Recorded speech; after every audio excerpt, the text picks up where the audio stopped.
From day one, since the great victory of Alexandria Ocasio-Cortez in her New York Democratic primary, I have expressed concern about her lack of depth when it comes to many issues. And the way that that translates into her candidacy is that I was afraid that when she would get questioned in more detail about some of her views, it wouldn't go well. And that unfortunately has happened. She was interviewed on a PBS show called Firing Line. And it became cringeworthily obvious that she was sort of speaking about things she doesn't know much about when she was asked about the Israeli-Palestinian conflict. And she was asked, what's your position on Israel?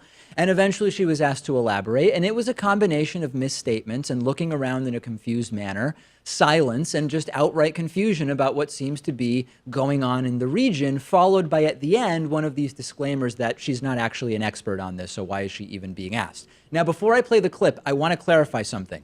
I don't dislike Alexandria Ocasio-Cortez. This has nothing to do with my view on the Israeli-Palestinian conflict. I think I have a lot in common with her view on the Israeli-Palestinian conflict. I think it's okay to use the word occupation with regard to some of what's going on there. And I already predict people writing in and saying, David, you're a Jew Zionist and you just don't like that she called Israel occupiers. That's not the problem. The problem is that when she was asked what she meant, she vaguely mentioned settlements when the real issue around occupation is Gaza and the West Bank. And this is not a small detail. It's sort of the detail. It's really difficult to watch this, but let's make an attempt. Let's take a listen.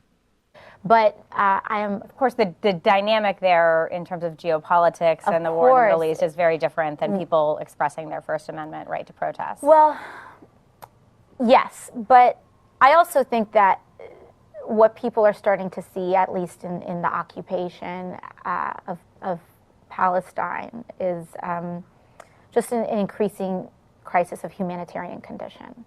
And that to me is just where I tend to come from on this issue. You use the term the occupation of Palestine. What did you mean by that?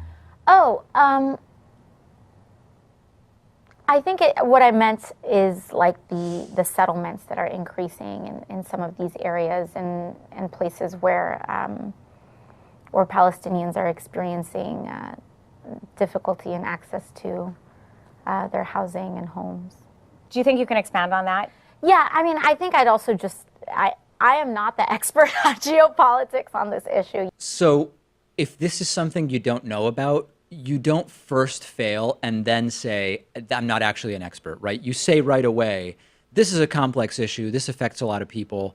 And quite frankly, I'm still working out exactly what my policy ideas are here. But what I do know is that I want to deal with the conditions that are afflicting Palestinians. And I also want to deal. You say something as opposed to saying things that are just so obviously vague, unclear, and uninformed. And I do find it annoying when after face planting, somebody says, but I'm not even an expert on this. When Candace Owens did this in her conversation with Joe Rogan about climate change, I said, don't say a bunch of crazy, uninformed stuff and then say, but I don't even really know about this, so you can't hold me accountable. I am not showing you this because I disagree with Alexandria Ocasio-Cortez's view on any particular issue. I agree with her that repression of Palestinian rights in the areas occupied by Israel is a crisis. I'm in favor of working to end that immediately. What I am telling you is that what we don't want to do in general is let people skate by as so-called progressives without actually knowing stuff merely because we like their personality or their talking points or their identity or the excitement that's generated around them for whatever reason. Trump won not because of his views on policy or trade or whatever. He won by catalyzing some really horrible people around xenophobic ideology. On the left, we've got to call people out when they're just wrong. She was clueless on this. The Simon Wiesenthal Center called her out, saying, road to hell paved with good intentions and scant knowledge.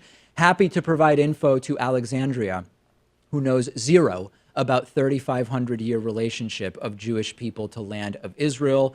Jacobin magazine, or Jacobin, I'm not exactly sure how they pronounce it. It's a left-wing magazine, often very critical of Israeli foreign policy. They also said that this interview was not good and it's not doing anybody any favors. And this was my concern from the get-go. I've expressed concern that she's not totally clear exactly on what she means by democratic socialist, and earlier during this interview, she made predictions about capitalism coming to an end and saying the U.S. wasn't always a capitalist country wasn't always having capitalist roots.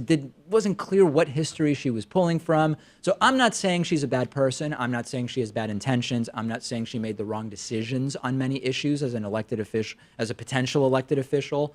What I am saying is that from the first interviews I saw with her, I perceived her depth of knowledge to be very limited on a range of issues. And I'm simply wondering thinking about whether this progressive blue wave that we want, are we satisfied with candidates with this degree of knowledge, or do we want people who are more involved? And I know you go to the polls with the candidates you have, not the candidates you wish to have, but why not work on getting even better candidates if you can? And if you're going to respond to me, please none of the Pakman is a Zionist shill stuff. I agree with her on a lot of the substance. This isn't about that. You know I call it like I see it, and whoever I disagree with, I'm going to tell you. Tell me where she demonstrated depth of knowledge on the issue. We're out of time today. Great bonus show. Sorry, no voicemail. We'll get to it all tomorrow. Appreciate you watching and listening. Helping you to outsmart your list of chores today is our sponsor, Filter Easy. Filter Easy is a super convenient subscription service that makes it impossible to forget to change your air filters because they will arrive at your front door exactly when they need to be changed. I, for a while, due to a combination of indifference and incompetence, was not regularly changing my home HVAC filter. And now with my Filter Easy subscription, I am changing it on the actual right schedule that it needs to be changed on. And the EPA ranks poor indoor air quality as one of the top 5 environmental health risks. You've got to routinely replace that air filter, and Filter Easy makes it simple. You can sign up in under 5 minutes on your computer or phone, and it is extraordinarily convenient. You just put in the filter that you need, and then it shows up, no brainer, when you need to change that air filter. And that's why I subscribe. For listeners and viewers of our program, you can get your first order free by visiting filtereasy.com or by calling 855-910-EASY, 855-910-3279. Make sure that you use the offer code PAKMAN to get that first order for free. Sign up at filtereasy.com to get your first order free, or call 855-910-EASY. Don't forget the coupon code. Everybody is better off if you remember the coupon code, PAKMAN.